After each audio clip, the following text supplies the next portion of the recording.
안녕하십니까. 한반도 안보전략연구원 이사장 송봉선입니다. 오늘은 북한의 가짜뉴스 방지법을 아시나요? 라는 주제를 가지고 방송을 시작했습니다. 북한 당국이 최근 김정은에 대한 대대적인 우상화 작업을 벌이면서 상식을 벗어난 황당한 선전으로 일관의 내부에서조차 야유와 조롱을 받고 있는 것으로 알려지고 있습니다. 업적이 전무한 김정은이를 위대한 지도자로 억지로 포장하다 보니 뒤리 역효과가 나고 있는 것입니다. 한반도에 가짜뉴스 생산 공장은 두 개소가 있습니다. 하나는 북한이고 또 다른 하나는 민주당입니다. 대북 라디오 방송이 열린 북한 방송은 북한 선전 당국이 지난해 하반기 노동당 간부와 당원을 상대로 진행한 강연 자료를 공개했습니다. 김정은 동지에 대한 위대성 자료라는 제목의 이 선전문은 청년 대장 동지는 3살 때부터 총을 잡고 사격에서 명중을 시켰으며 올해는 자동보총으로 초당 3발씩 사격해 100m 앞에 전등과 병을 줄줄이 맞췄다고 주장을 했습니다.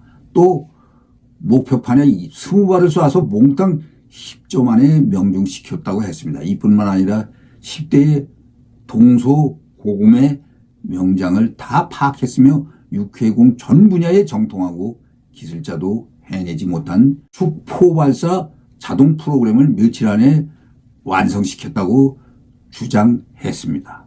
이 방송 정론에는 김정은이 정치, 경제, 문화, 역사, 군사 등에 정통했을 뿐만 아니라 2년의 해외 유학 기간에 영어, 독일어, 프랑스어, 이탈리아 등 4개 언어를 완전히 습득한 천재이며 앞으로 이를 포함해 7개 언어를 정복하기 위해 짬짬이 공부한다는 내용도 있습니다. 그뿐만 아니라 3살 때 어려운 한시를 붓으로 척척 써내려가 주의를 감탄케 했고 북한이 핵을 개발한 것도 김정은이 해외 유학을 통해서 핵을 가진 자와는 핵으로 맞서야 한다는 결심을 굳혔기 때문이라고 선전하고 있습니다. 농민을 대상으로 한 북한 내 자료에는 김정은이 2008년 사리온 미국 협동농장을 찾았다가 즉석에서 산송 토양을 개량할 수 있는 미생물 비료를 생각해내 연구사들을 깜짝 놀라게 했으며 이 농장에서 이듬해 정보당 15톤의 벼를 생산했다는 내용도 들어 있었습니다. 지난해 토양 비료 기후가 북한과 비교가 안 되는 남한의 정모당 쌀 생산량은 5.2톤 정도입니다. 그러니 이게 얼마나 거짓말이라는 것을 여기서 알 수가 있습니다. 북한 사회 전반에 얼마나 허위보고가 만연되어 있고 김정은의 거듭된 허풍 금지 지시에도 불구하고 고질적인 병폐들이 잦아들지 않아서 이처럼 기상천외한 법까지 제정했습니다. 일반적으로 허풍은 실제보다 지나치게 과장하여 믿음성이 없는 말이나 행동을 뜻합니다.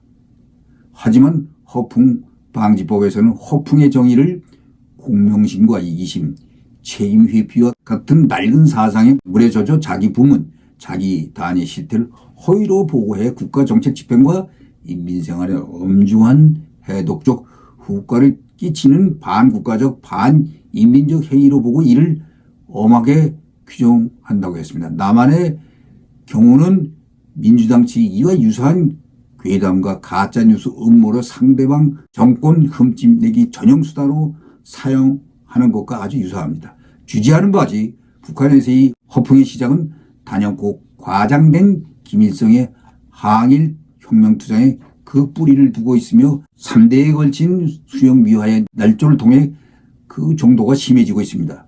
이러한 추세는 김정은 시대에도 예외가 아닙니다. 예를 들면 작금의 북한 건설 현장에서 흔히 볼 수 있는 천년 책임, 만년 보증구호, 조선노동당의 역사를 7,500년, 8,000년까지 이어가자는 주장, 식량난에 허덕이면서도 세계에서 가장 부유한 나라 건설을 운운하는 이런 것들을 들 수 있습니다. 거짓임을 알면서 써먹는 것은 우리 민주당과 다를 바가 없어요. 북한에서 허풍이 나타나는 대표적인 비녀인 농업 및 삶을 녹화 부문에서의 허풍 실태를 최근의 사례들을 북한 체제에 사활이 걸린 식량 증산과 김정은의 직접적인 지하에 추진하는 산림녹화 분야에서도 치열한 실적 경쟁이 이루어지는 속에서 통계 조작을 하면서 허풍이 이어지고 있습니다.